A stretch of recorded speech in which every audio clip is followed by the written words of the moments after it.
अरे कृष्ण कृष्ण बोलो, राधा राधा बोलो। आप इस बात को हृदय में बैठा लीजिए, प्रवचन नहीं, ये हृदय बोल रहा है कि भगवान नाम जापक को किसी की सामर्थ्य नहीं परास्त कर सके।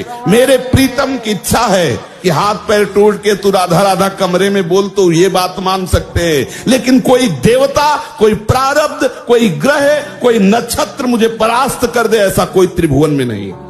मेरे प्रीतम की इच्छा की बात अलग है, वो जो खेल खेलना चाहे, जैसे खेलना। जब शक्ति अपने स्वरूप में जागृत हुई, योजनों लंबी जिह्वा, विकराल हाथ में खड्ग और हाथ में खप्पर, तो भगवान शिव भी चरणों के नीचे लेट गए। छाती पे जब चरण पड़े तब तो क्रोध शांत, शक्ति को अधीन करना, शक्तिवान बनना, केवल भगवान की बातें दूसरे के लिए।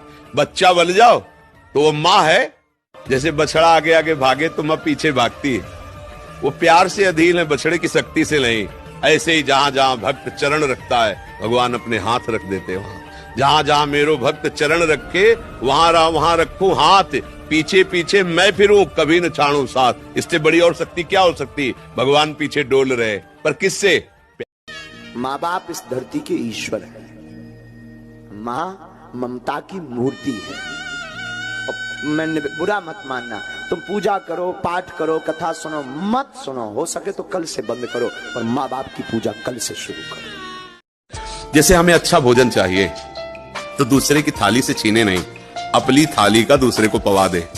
अब तुम्हारे लिए जो व्यवस्था होगी बड़ी हाई क्लास की होगी, क्योंकि वो सरकारी होगी। वो देख रहा है ना, तुम दूसरों के लिए अपने सुख का त्याग कर रहे हो, तो तुम्हें कभी दुखी देख ही नहीं सकता।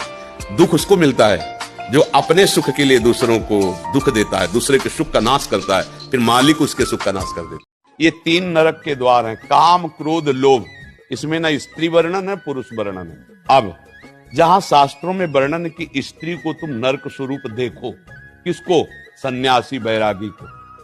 समझ रहे? तुमने सन्यास लिया, वैराग्य लिया है, अगर तुम किसी स्त्री को भोग रूप देखते हो तो तुम्हारी दुर्गति हो जाएगी। जैसे नरक से भयभीत होता है जीव, ऐसे तुम भयभीत रहे किसी स्त्री को भोग दृष्टि